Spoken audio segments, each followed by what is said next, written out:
kidnapped. Alan, please help me. Alice? You'll do exactly what I say if you ever want to see your wife again. I can't tell anyone except my agent Barry. Damn it, Barry, they'll kill her! You're my best friend, and I'm worried that you're not right in the head. The ransom is a manuscript I supposedly wrote that's come true before my eyes. It happened just the way it was on that page. So dark. I have found only a few scattered pages. I want the entire manuscript. The deadline is in 2 days. I found Mr. Wake's pages. Good girl.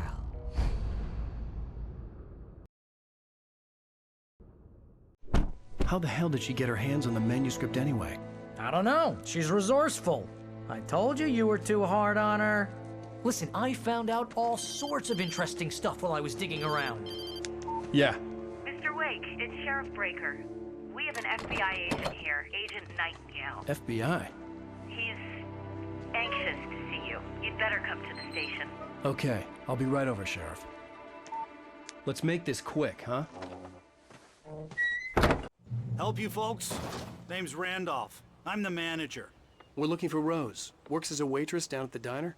Rose, sure. Nice girl. Who wants to know? I'm Alan Wake. The writer, huh? I heard on the radio you were visiting. Well, I'll show you her trailer. That Rose, she's a nice girl. Always pays her rent on time. As I was saying, Al, I found all sorts of weird stuff from the local newspaper's archives. This place is crazy. Disappearances, mysterious deaths, urban legends come true, and get this, most of this stuff takes place around Cauldron Lake. Well, you ain't wrong, mister. The Indians thought the lake was a doorway to the underworld. I'm the God-fearing type myself. I don't hold with that sort of thing. Yeah, okay. Anyway, there was an island there owned by a guy called Thomas Zane. Now, some of the articles I found about him make him out to be a famous writer, but I ran a bunch of searches, couldn't find a single thing he wrote. Zane was heavily into diving, so much so that the place came to be called Diver's Isle. But the volcano under the lake erupted in 1970, and Zane went down with the island.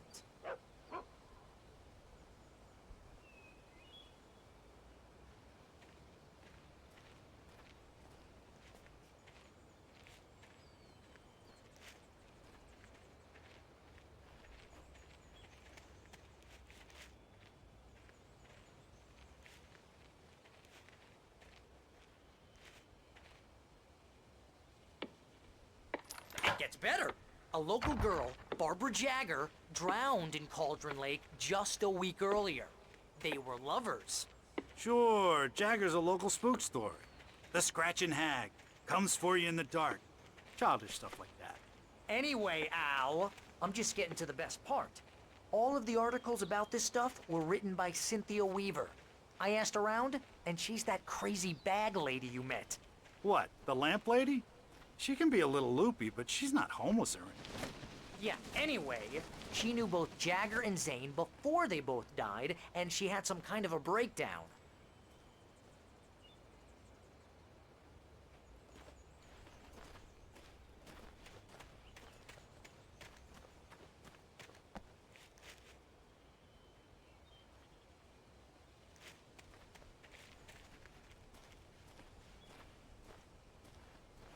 Well, mister, this here's Rose's trailer.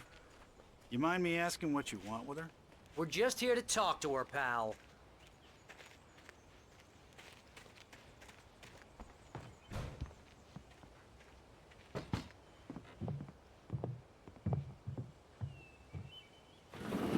Welcome to... Oh dear, Mr. Wake. I'm so glad you're here. Rose, you have my manuscript? Oh. Oh yes. Yes. Please, come in. Hey, this is really good. Rose, Yes, my manuscript. I really need it. I understand. I know what you need. A muse to inspire you. Oh, for Barry. She doesn't have anything. Yeah, hey, Al? Al, what's... Oh... Barry! What? What?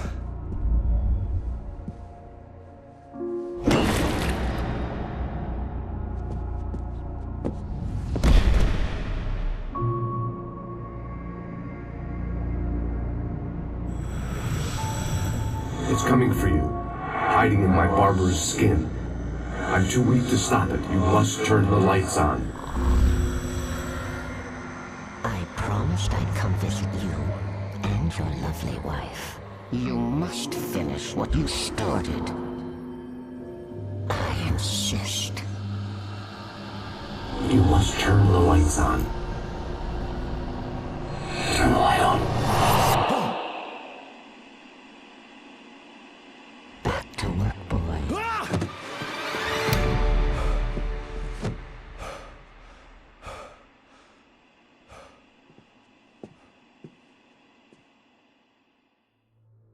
I felt nauseous, hungover. Only anger kept me going. I can't tell reality from dream anymore, but it seems I have an imaginary editor to help me. She's an old woman in a funeral dress. I call her Barbara Jagger. She's very strict. I'm writing faster and faster. My manuscript is being heavily revised. The edits are getting very aggressive, and each day there's less of me and more of her.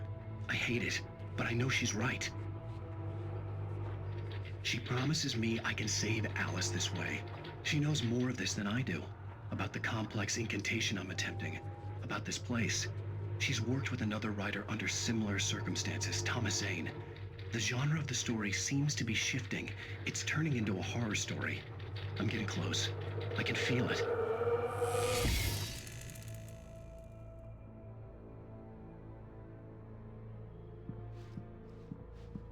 Rose took a day from me. I had less than 12 hours left to meet the kidnapper.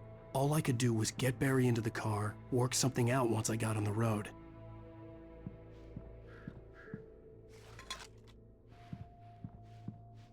Barry was out of it. He was way too heavy to carry.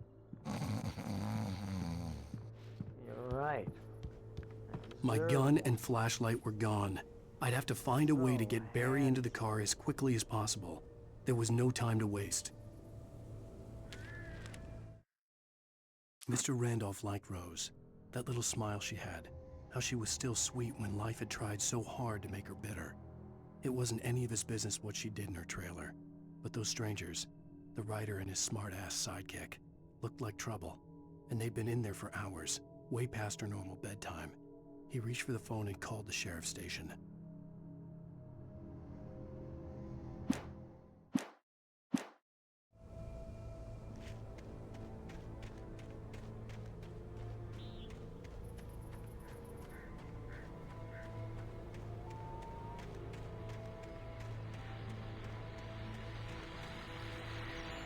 I just stepped outside to catch a breath of fresh air, and let me tell you, the weather's getting heavy. Nights like this make me especially glad I'm here talking to you and not home in bed. Once the weather takes a turn like this, I can't sleep at all. It's all tangled bed sheets and dark thoughts, punctuated by the occasional plunge into nightmare. Is it just me? Well, perhaps it is. But I hope I can make the night a little bit easier to get through. Caller, you're on KBF FM. Hey, Pat, it's Walt Snyder. What's on your mind, Walt? Well, I ain't the way you are, but, well, I can't sleep either, you know? I just been staring out the window here, trying to make sense of it all, but, I ain't been drinking either, you know, I just... Well, you sound like a man with a problem, Walt. I had a, argument with Danny, and, then I got in trouble with the law, and, I'm just, well... I heard something like that, Walt. Yeah, well, he's, Danny's my best friend, and, they let me out on bail today, and now I'm just alone here at the window, waiting, man, and there's something in the air tonight, man. I was just outside looking up at the sky above our broadcast tower thinking the same thing. What are you waiting for, Walt? I don't know. Something's gonna happen. I think I better go. Well, Walt, maybe... No, thanks, Pat. Well, good luck to you, Walt. Hang in there. Let's take a little break, folks. This weather's really something else, huh?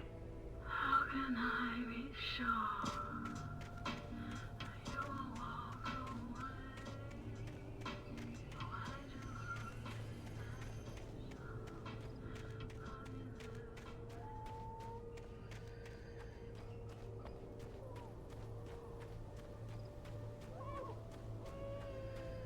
Oh, you're gonna get it now. God knows what you've done to that poor girl. This is Agent Nightingale, FBI! Get him up, Hemingway! You're under arrest! You move a muscle, I'll unload right in your goddamn face! Stay right where you are, Spillane!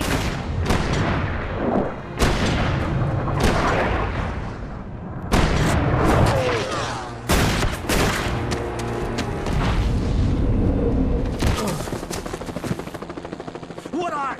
I'm standing right here, you goddamn maniac!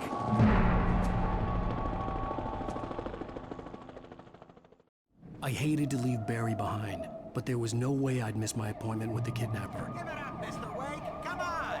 Take it easy on him! Get out! Don't let him get away! Move it! Move it! Move it! I'll have you shot if you let him get away!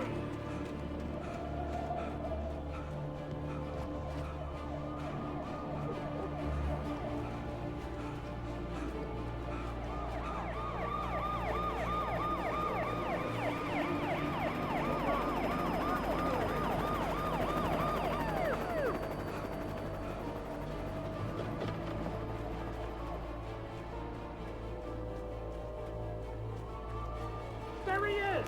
Freeze! Okay, men. Keep your eyes peeled. He's gonna try to make it through here. Oh, damn. Where did he go? Fan out! Slow! Stop! Out of the way! Keep an eye out! God damn it! Where did he go? Out the way! Keep an eye out!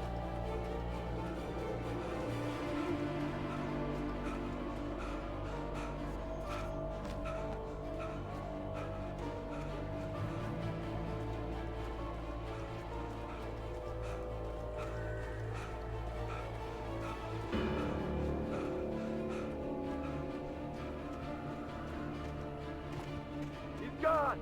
Come on, guys! We need to head him off! For decades, the darkness that wore Barbara Jagger's skin slept fitfully in the dark place that was its home and prison. It was hungry and in pain. It dreamed of its nights of glory when the poet's writing had called it from the depths and given it a brief, terrible taste of power and freedom.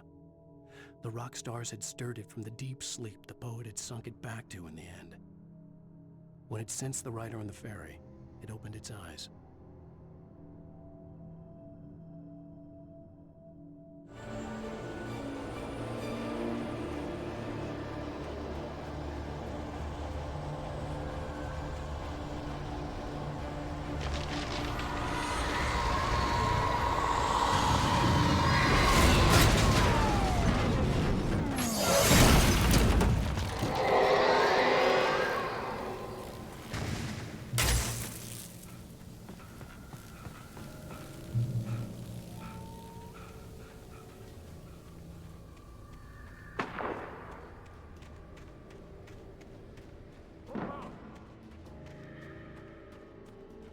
Search the area!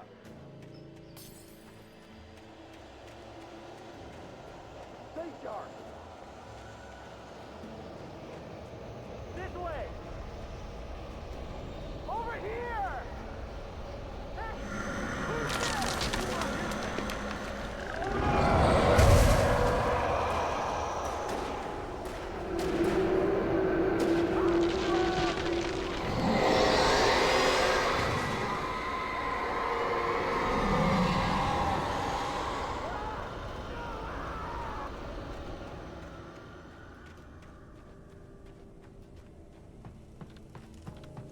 This horror was everywhere I went, circling me. The cops didn't stand a chance. They were after a writer, not a monster. Sheriff Breaker, this is Agent Nightingale. I've lost contact with Ransom men you assigned to me. It's waste doing. Wait, are you seriously telling me that geek writer just took out my my deputies? Are you kidding? I mean, have you seen this guy? He wears a tweed jacket. Over. He's the guy we're chasing. If it's not him, who then? Bigfoot? Over. I don't know yet, but I'm not in the habit of jumping to conclusions. That tends to come back and bite you in the ass. Out.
This is James. Mulligan, Thornton, come in. Over.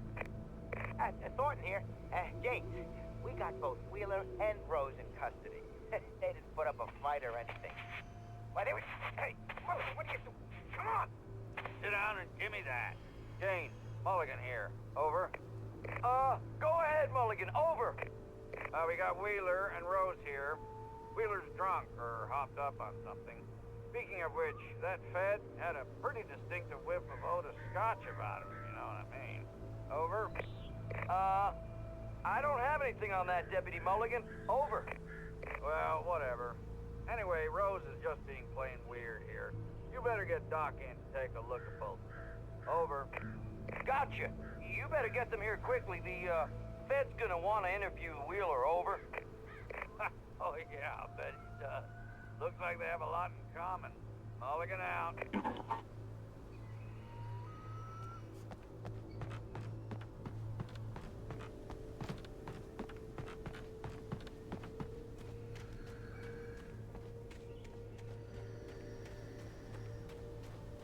I imagined that the broadcast tower in the distance was part of the local radio station. Maine seemed like a decent guy. Perhaps he could give me directions to the coal mine.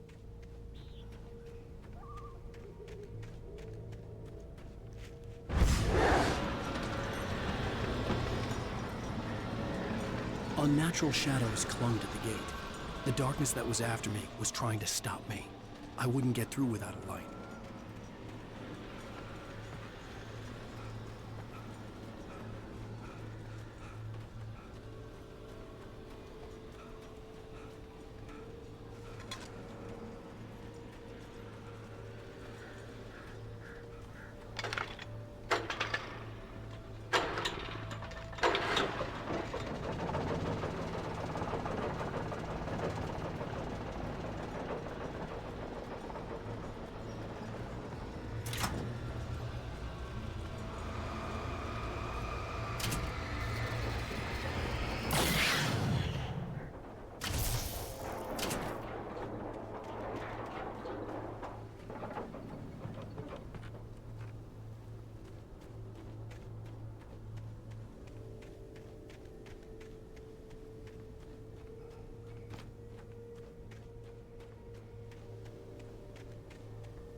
It took me a moment to recognize the flashbang grenades. They were an ideal weapon for my situation. Team 1, come in. Over.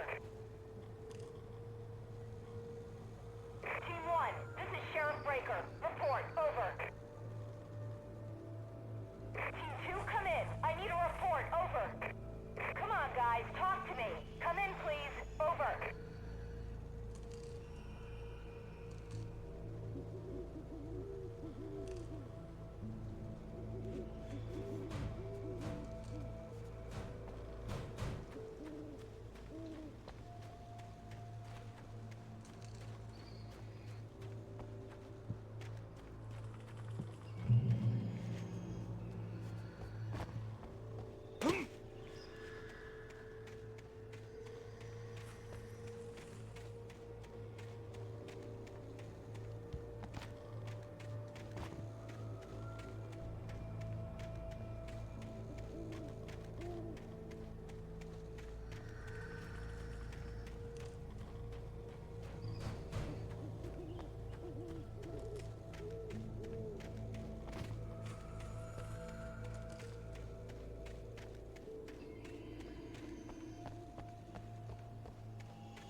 And here's another call. You're on KBF-FM with Pat Maine. It's Milt Peabody, Pat. What's on your mind, Milt? Well, I live near the trailer park, Pat, and there's a big ruckus going on over there. Well, that's just up the road from me, too. What's going on, do you know? I don't know, but there's a bunch of police cars there, lots of sirens, a helicopter buzzing around, and I think I heard some gunshots. Gunshots? Yes, sir, like from a pistol. So can you find out what's going on? Because it's just next door and they're popping off guns there. They're still shooting? No, it was maybe 10, 15 minutes ago. It sounds serious, Pat. I'm telling you, it don't sound like no party. Well, I'm certainly going to give the station a call, Milt. Okay. You'll hear it here as soon as I hear from them. Okay, thanks.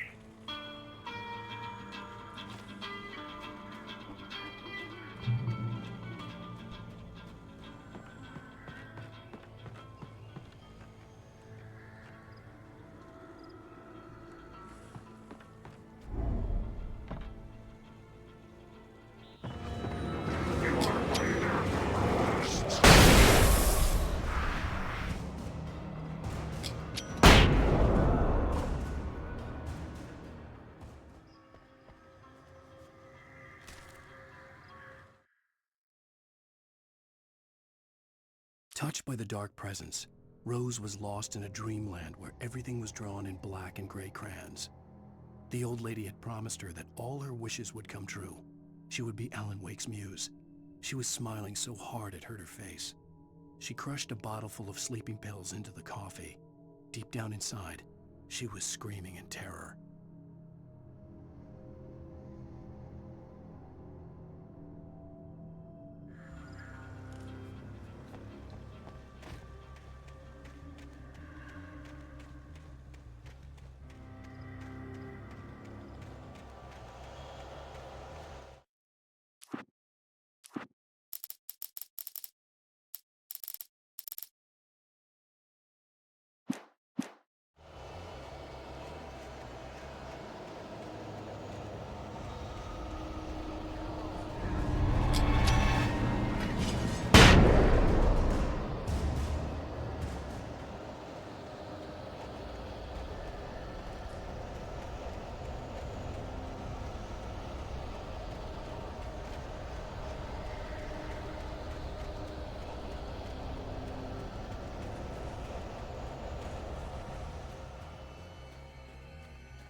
I hope Maine could lend me a car to get to the coal mine. Why, hello, Lorna. What do you have for us? Well, I just don't see why the cops bother with the trailer park. What do you mean? It's a trailer park. Of course you're going to have trouble in a place like that. I mean, what do you expect? The sheriff should be helping us normal citizens instead of wasting resources on those people. Well... Let the trash sort themselves out. I'm sorry, but my granddaddy settled in Bright Falls in 1911. Well, thank you very much for that, compassionate viewpoint, Lorna. How can I be sure?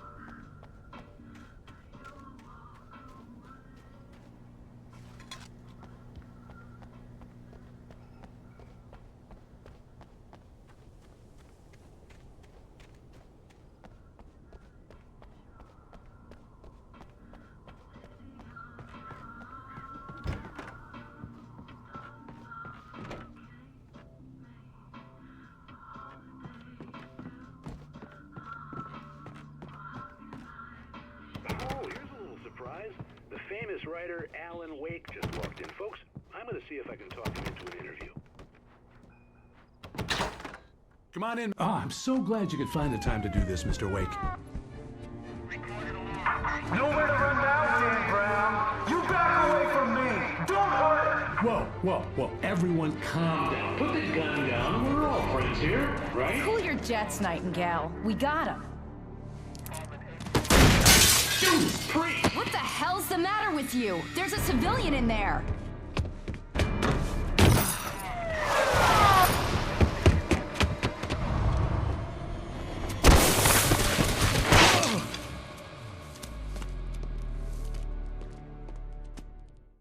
I'll get you yet, even if it kills me. You hear me? You hear me, H.P. Lovecraft? I had fallen off so many cliffs it was ridiculous. That's what you get for naming a book The Sudden Stop. It was probably good I hadn't had the chance to tell Maine where I was going. I'd have to lose the cops and find my own way to the mine.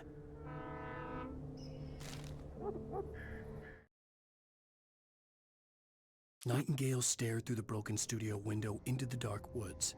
He turned around, started to walk out, but Maine grabbed his arm. "Young man, you almost shot me. You don't shoot off rounds at people like that. What's the matter with you?" Nightingale shook his arm free, marched out. His cheeks burned with rage and humiliation.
There was no sensible reason for the power company work lights to be here.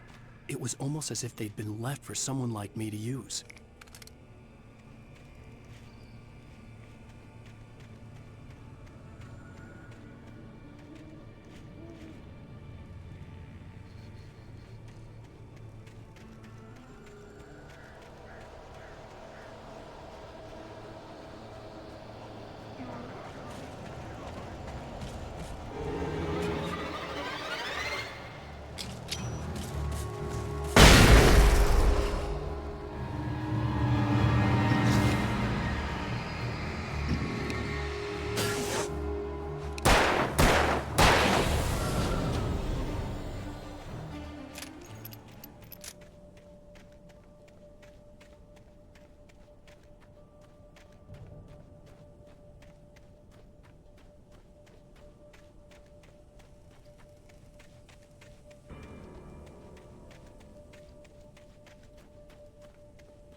Danny had stepped out, but what stumbled back in was something else. Something alien. A monster. Walter tried to kill it, first with his fists, then a chair. It wouldn't die. Instead, it kept coming, unaffected by the beating it had taken. After Walter managed to kick it down the cellar stairs, fear took over. He ran, got behind the wheel, gunned the engine. The booze wouldn't make him forget, but he knew he had to try.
bulldozer's engine roared to life. Mud and rocks flew as it fought for traction. It crashed through the concrete wall and landed heavily in the yard. If it were an animal, it would have shaken its head after the impact, fixed its eyes on me, and charged. Of course, it had no head, nor eyes. Shadows crawled on its form, twisting it into a monster. Then, it came for me.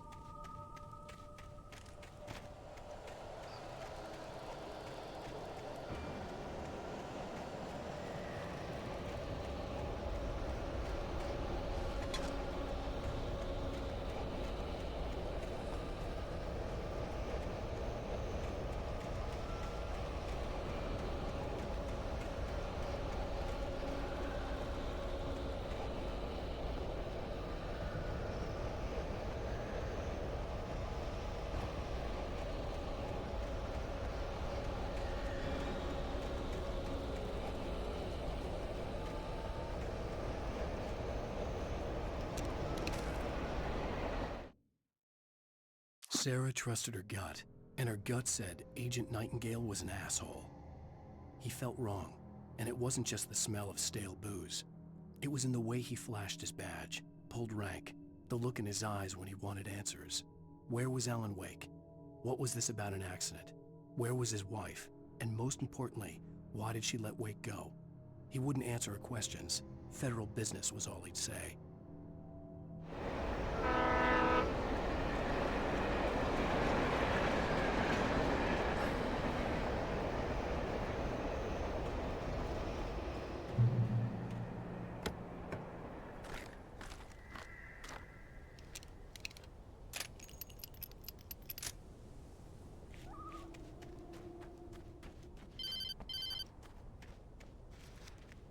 Hello?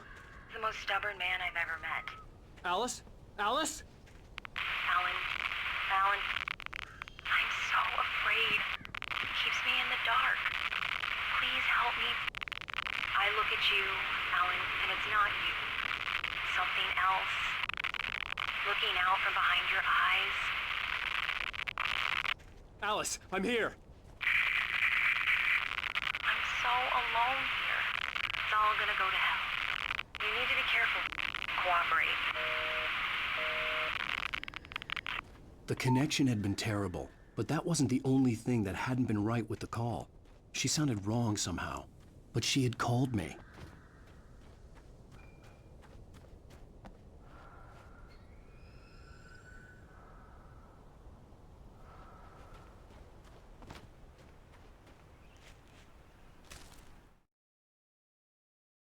The pipe wrenched itself loose from the bridge's steel framework.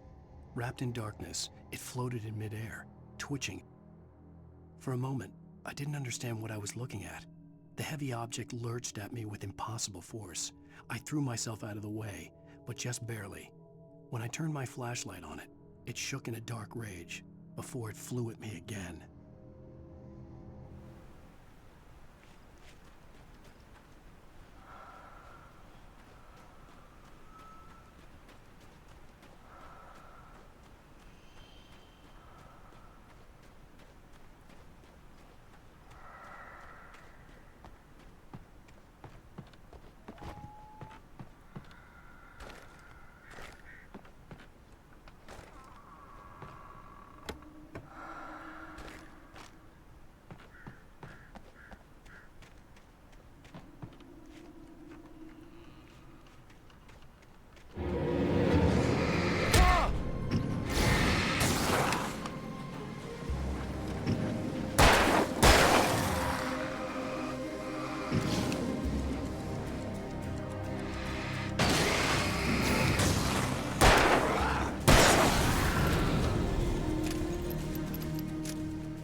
I could see a railway bridge up ahead, and a warehouse of some sort on the opposite shore. I hoped I could find a car from there.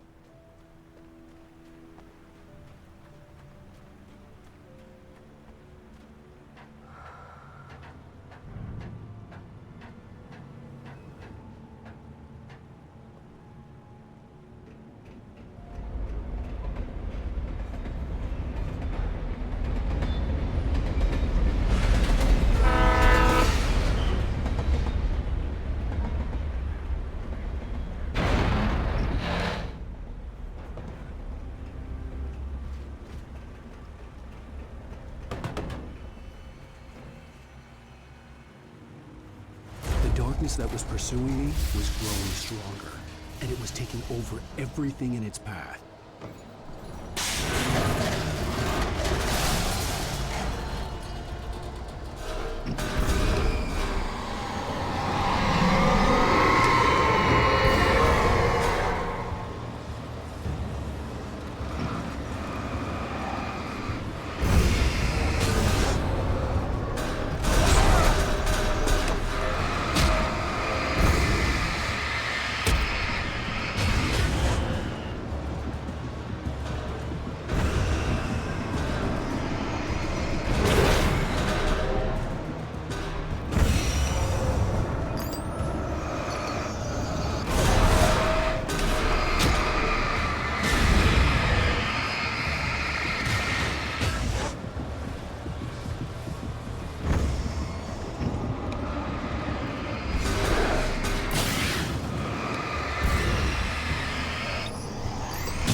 I slammed the door shut right in his smug face.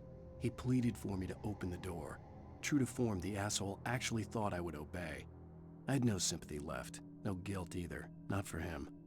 I took a moment to savor the scream. I bet I had a smile on my face. It was all that I had time for. The dark presence was inside the lodge with me.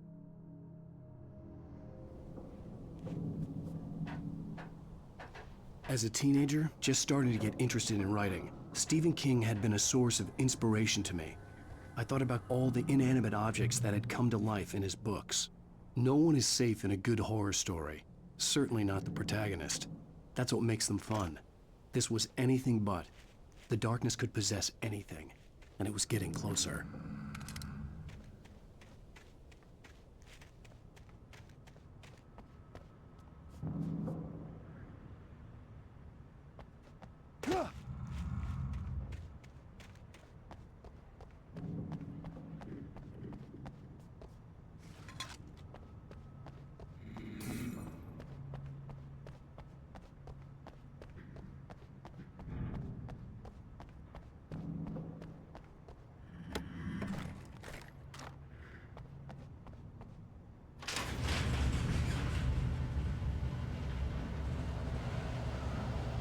Did you call 911?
take the facts of our existence for granted, unaware that they are merely a thin veneer of desperate self-delusion, covering a vast cosmos of madness and horror. All too often, the stars are right. In Night Springs. Tonight's episode, a family occasion. Journalist Alvin Derlis' trip to study the local customs of an insular community in Night Springs has been less than successful. Until tonight. Well, I'm glad you changed your minds about this. Ancient customs, local mythology. My editor loves this kind of stuff. Well, Mr. Derlith, we don't want to feel like we're on exhibition. But you have demonstrated the seriousness of your intent. Oh, I am serious. Really, just do your thing. I'll stay out of your way and observe. Actually, I thought you could assist us. I'm afraid we are a man short. It would provide you with an intimate perspective. Could I really? Of course, Mr. Derlith. Well, I guess that's the least What would I have to do? Oh, here. Let me show you with a kiss.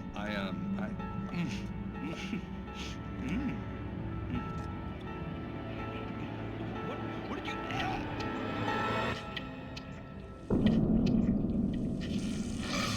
Oh, Mr. Derlith, you have well pleased Nixie Perka, the dweller in flesh. Your body shall host his 1,000 young, and all shall be glory.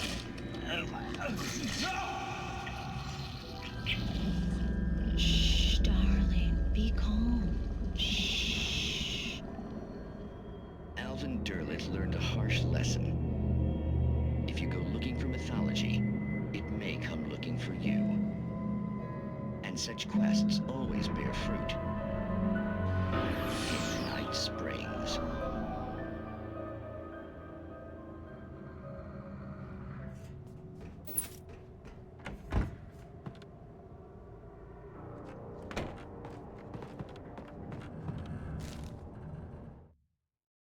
The darkness surged towards me, sucking everything loose from the ground into its depths, tugging at my clothes. I saw the flare the kidnapper had dropped and threw myself towards it just as I felt my feet leave the ground. The darkness embraced me with the force of a tornado. Somehow I managed to light the flare. The darkness roared and cast me away. I fell toward the dark waters of the lake far below.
never been this glad to see the sunrise.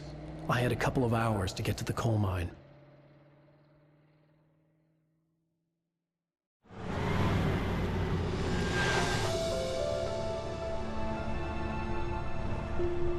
The coal mine wasn't far now.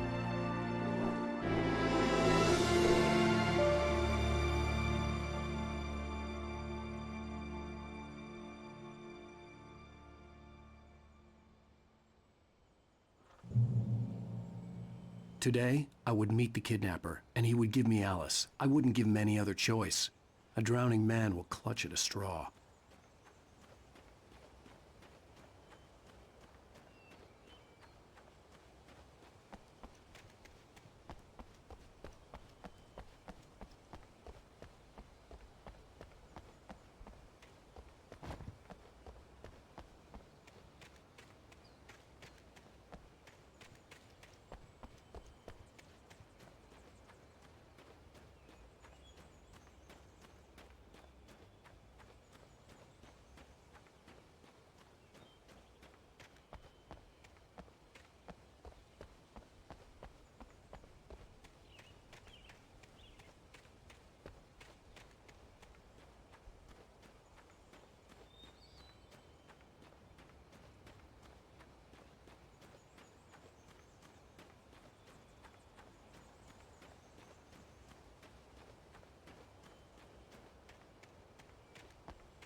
Even during daytime, I was being stalked. The bridge must have collapsed only moments after I'd crossed it.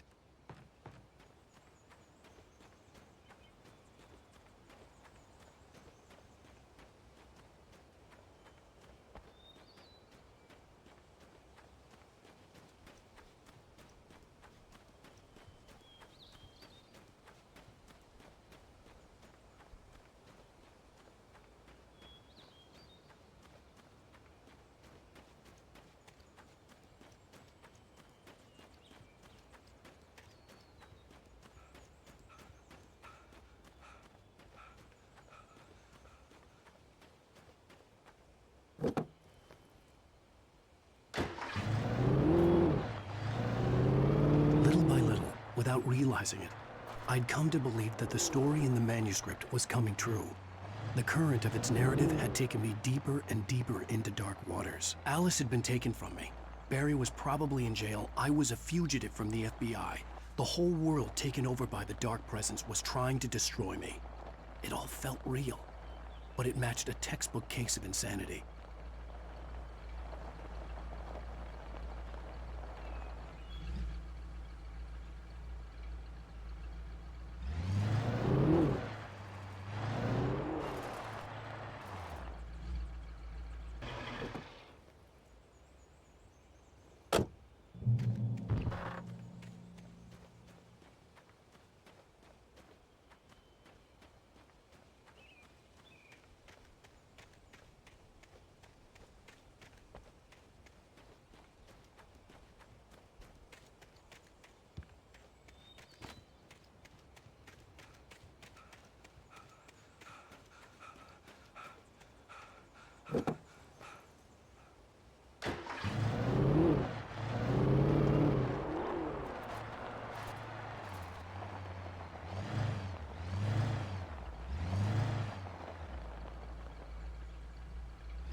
This is Pat Main, and you're listening to KBF-FM. Folks, I want to apologize for kind of abandoning you to that looping music track last night, but I was detained. You see, I encountered a big-shot G-man with an itchy trigger finger who could use a lesson in manners and a boot in the ass, not necessarily in that order either. Now, folks, I know I'm not being very informative here, and I apologize for that. I really should just keep quiet, but I'm just so peeved right now, because some people just shouldn't be carrying badges. I'm just glad that our Sheriff Breaker was there to straighten things out. And if someone I met last night is listening, let me just say, I'm sorry if my mouth got you in trouble. I'm pretty sure you're not the bad guy here. Godspeed, son. I hope you know what you're doing. Now, on a lighter note, I'll be talking to Dr. Nelson all morning. But first, a little music.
Welcome back to KBF-FM. Hope you enjoyed that tune. Now, Doc, you were talking about life and finding that special someone, that soulmate. Well, you were talking about that. I was saying I don't buy it. Oh, see, to me, that's strange, because I always pegged you as a hopeless romantic. You got me there, Pat. But I think love's where you look for it. And you need to do a lot of looking, sure. But the idea that there's that one special person out there for you, and if you miss chance, it's gone forever and you're forever incomplete. I mean, isn't that depressing? Or, heck, childish even? Hey, there's plenty of fish in the sea. And apparently a fisherman has a fishing analogy for everything, but what you're saying, isn't that a little harsh? Well, no. What I am saying is that your potential for finding that connection isn't limited to what's essentially a chance encounter. How is that harsh? Yeah, well, I guess that's a nice thought, but let me say something personal here. Okay. Now, well, I don't disagree with you exactly, but I can't really fit that together with what I feel, what I felt for someone, because she was the one. She was. And I let her drift away from me. Maybe I didn't put in the work, I don't know, but, well, since then, and it was a long time ago, but since then, there hasn't been anyone, not like her. And I'm not saying I dwell on her or haven't moved on. I like my life. I'm not living in the past, but I do miss the way she completed me. You can't argue with the heart, Pat.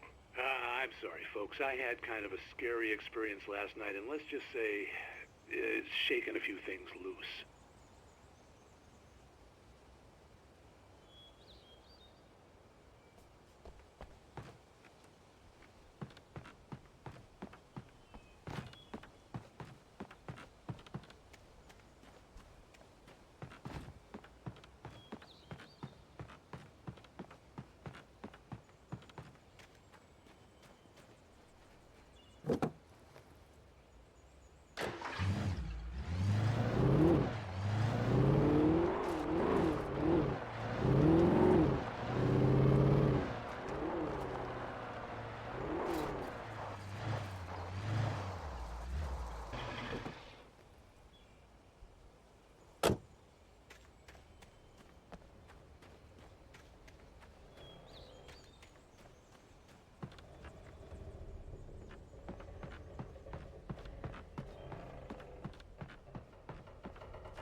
For Mott, spying on the writer on the ferry had been a disappointment. His boss had made Wake out to be something special, but Mott hadn't been impressed. He'd gotten a good long look at the wife, though, and he liked what he saw. Mott had fantasized about goading Wake into a fight, but it hadn't happened. Still, he'd get his chance to see if the writer had anything in him. He'd been promised as much.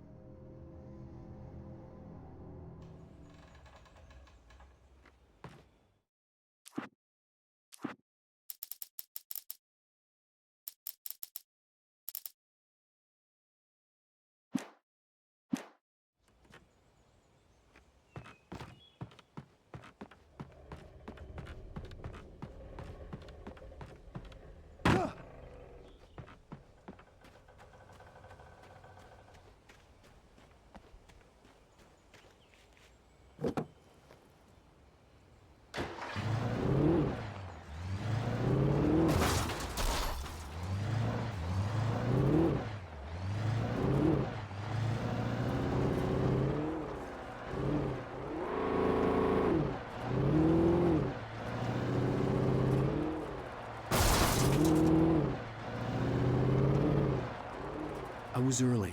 I was supposed to meet the kidnapper at noon in the main building. The coal mine was quiet. It was a museum now.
With Nightingale gone and the night wind blowing in through the broken studio window, Maine stared at Sarah.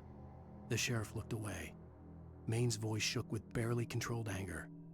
That boy's doing more drinking than thinking. I hope you know what you're doing, Sarah.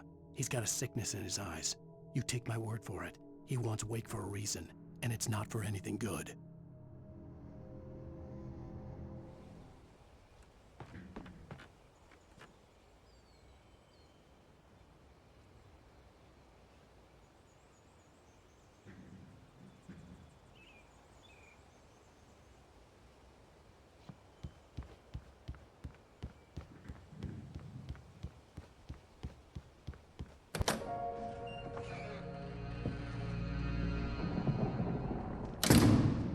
I didn't want to go outside. Cops had to be looking for me. The noon sun turned the place into a sauna. The day dragged on. Different scenarios ran through my mind. Ways of how I'd torture the kidnapper to get Alice back. Or the different horrible things he could have done to her. I imagined her dead. I had no way of knowing she was still alive. It was killing me. I was running on blind hope. It was all a waste of time. The bastard never showed up.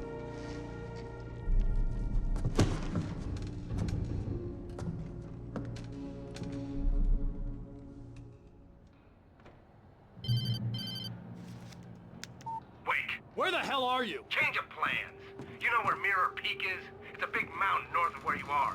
You follow the path from the mine, you can't miss it. There's a lookout point there. I'll be waiting. I'm through being jerked around by you. You want to see your wife alive? Because if you do, you better watch what you say to me. Do we understand each other? I want to talk to Alice. Yeah, and I want the manuscript. Don't keep me waiting, Wake. Hello? Hello! Ah! I'm gonna kill him! I had to get to Mirror Peak.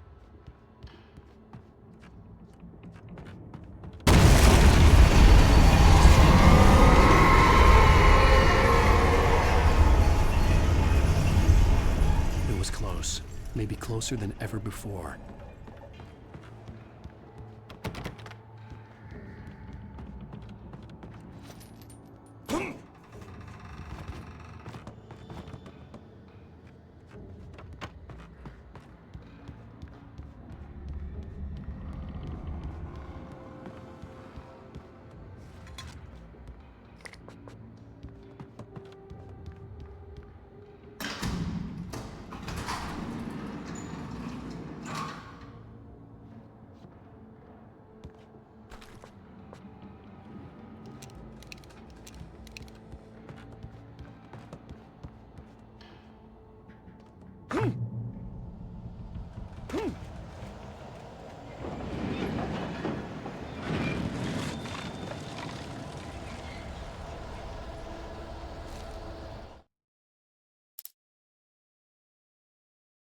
When Thomas Zane fell for Barbara Jagger, it happened fast.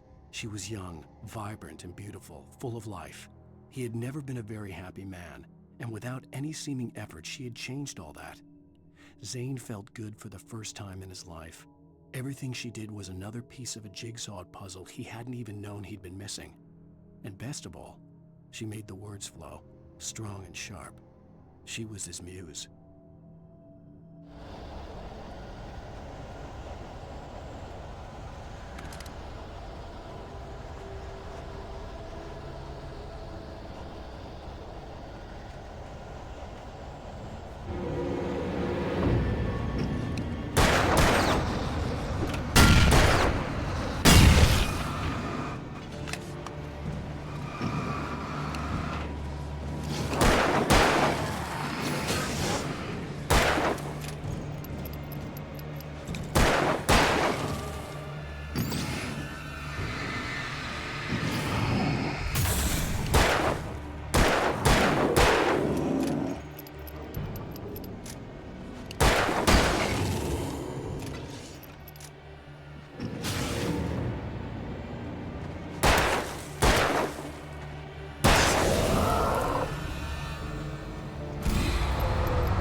The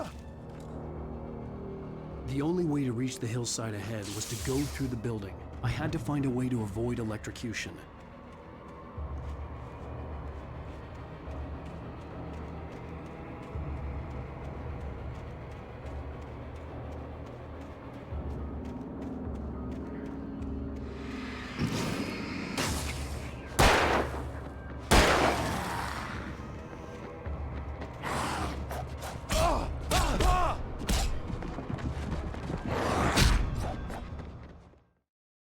To find a way to avoid electrocution.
Some of the taken retained echoes of their former selves, but these were just the nerve twitches of a dead thing. Nothing remained but a shell covered and filled with darkness. In most cases, these puppets were enough for the purposes of the dark presence. But for anything more elaborate, as with the writer, it was different. It needed his mind. And so rather than taking him over completely, it merely touched him.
There was no way the flashbang grenades were standard power company equipment.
I stared through the bars of the jail cell. Barry stood behind me, swaying on his feet, looking as ill as I felt. Agent Nightingale stood on the other side of the bars with Sheriff Breaker. Nightingale had a stack of manuscript pages in his hand. He seemed unhinged as he gloated. "Well, I've got you now, Raymond Chandler. It's all here. All the evidence, including conspiracy to murder a federal agent."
I had no real plan. I was going to give the kidnapper all the manuscript pages I had for Alice. If that wasn't enough, I'd hold him at gunpoint and make him talk.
dark presence was moving ahead of me in the same direction I was going. A cold feeling settled itself in the pit of my stomach. Was it going for Alice?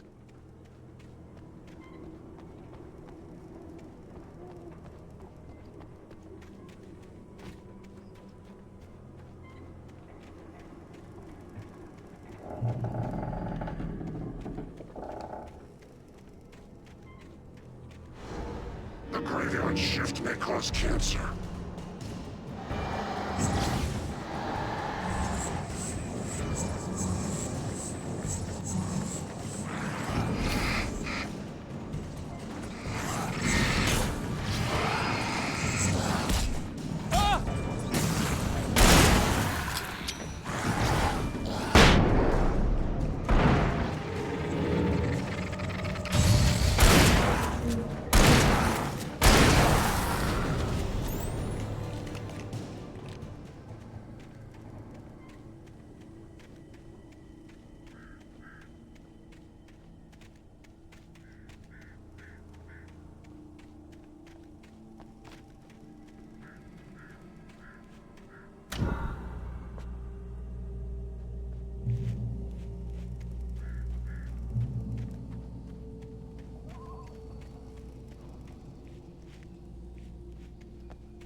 The place was dead, a ghost town. Had been for decades, maybe a century.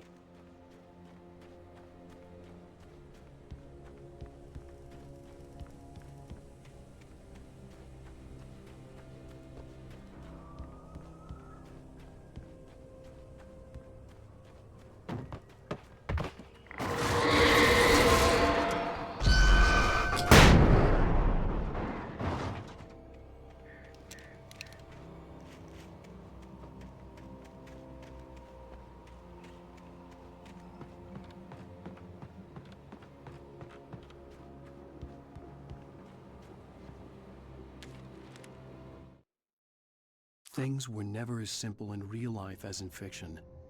I had lost count of the times I had wished there'd be a clear reason for my writer's block. Something to fight, something to lash out on. There wasn't. I was filled with doubt.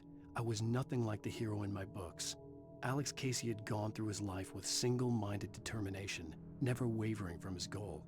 Even now, I was angry at myself, angry at Alice, angry at Barry. I was fumbling and I had no plan.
Anything outside of writing is a struggle.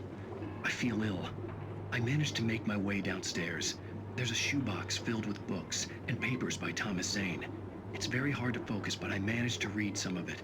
He's a poet, and a good one. He writes of muses and creators summoning fabulous things from a magic lake, using his powers to shape the world of a realm of gods and dreams and demons, dark things that wait for a chance to slip through, wearing the flesh of men as disguise. Zane writes about himself, his girlfriend being taken over by a dark presence, about growing scared of the lake. Zane believes it's a mirror to the gaping void of darkness above, where some Lovecraftian presence lurks. I crawl back upstairs. I'll borrow these things for my story. They ring true. They fit.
The kidnapper had sent me a text.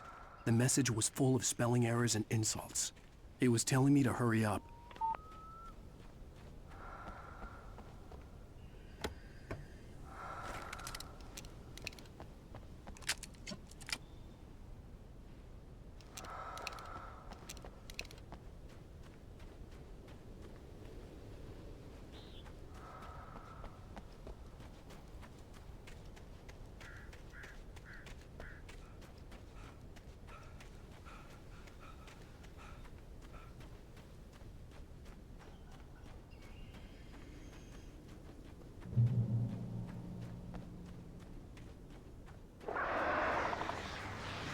Birds.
Without warning, the headache stabbed at my brain.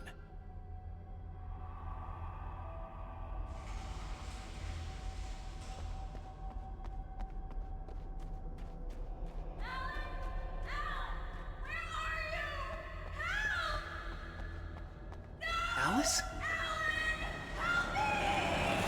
Alice!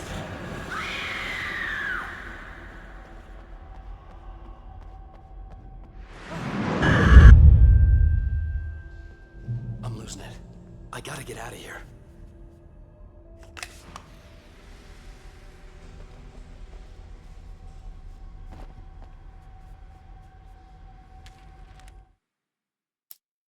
The hunters were big, thick-set men, confident and at home in the woods.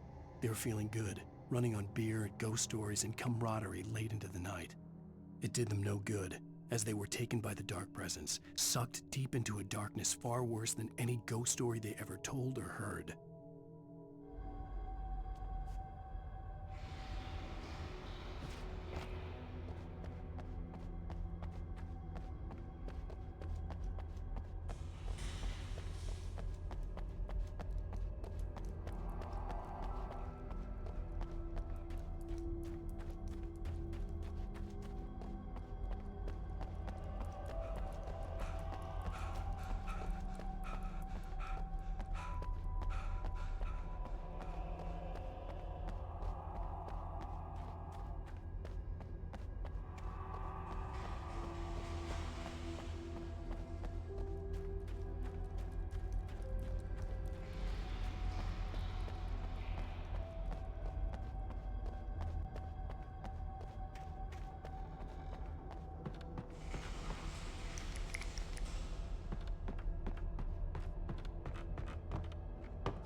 Even behind the closed doors and curtains of his grimy room at the Majestic, the local motel, Nightingale could feel the locals' eyes on him, the unrelenting pressure of their judgment.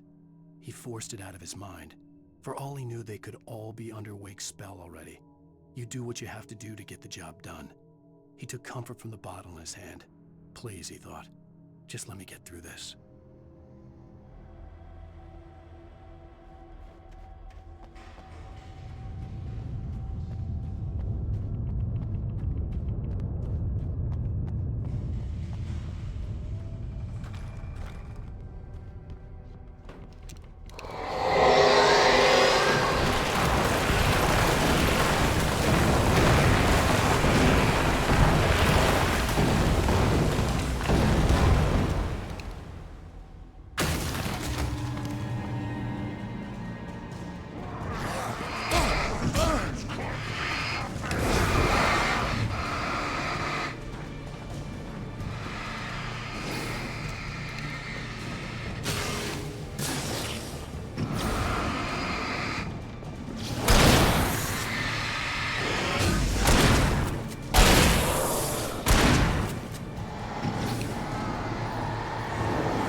I'd have to make my way up this mine shaft in order to go on. Maybe the machinery could help me with that.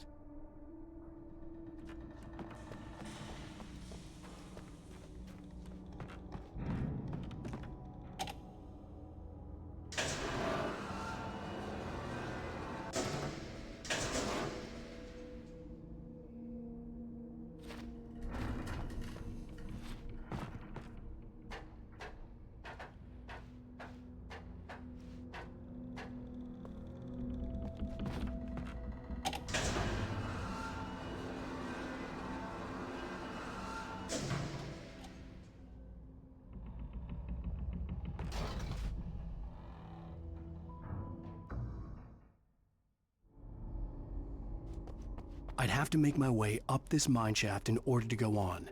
Maybe the machinery could help me with that.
Lightning flashed behind the windows of Cauldron Lake Lodge.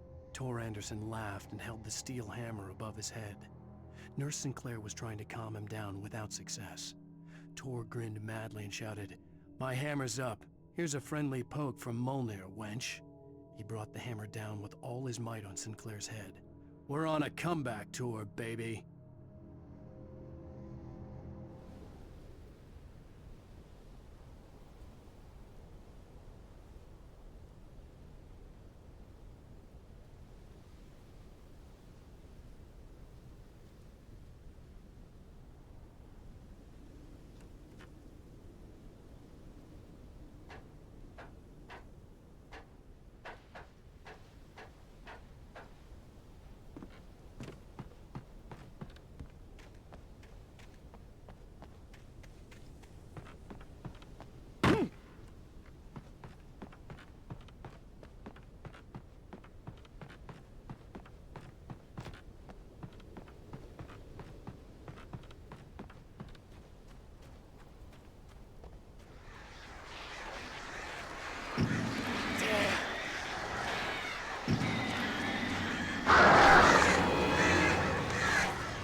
Maud had checked all of Stucky's rental cabins.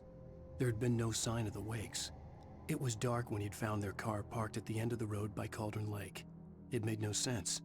They must have taken a wrong turn, but there was no sign of them, and the car had been there for hours already. Frustrated, Mott stood on the rotten ruin of the footbridge that had once led to Diver's Isle before it sank beneath the waves years ago. The boss wouldn't be happy.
I could see Cauldron Lake. I thought I could make out the spot where the island and the cabin had been. There was a light near it. It had to be a boat.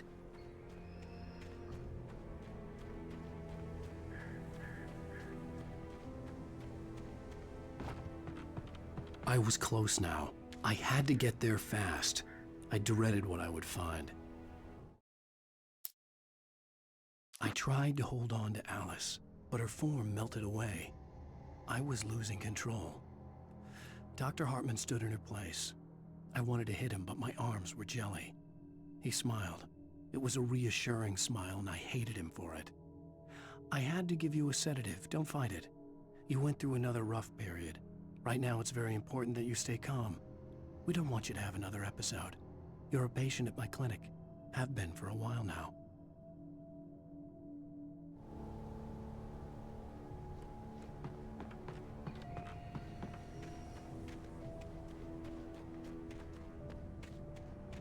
Wait!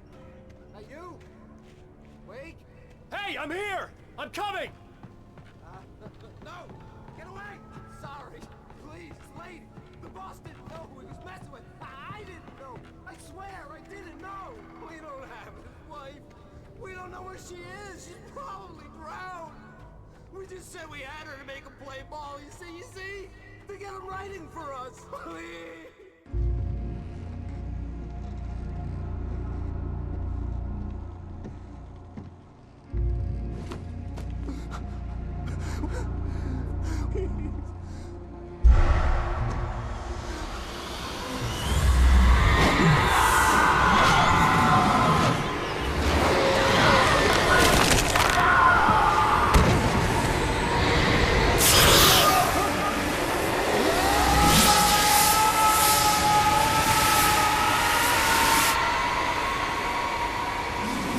Oh!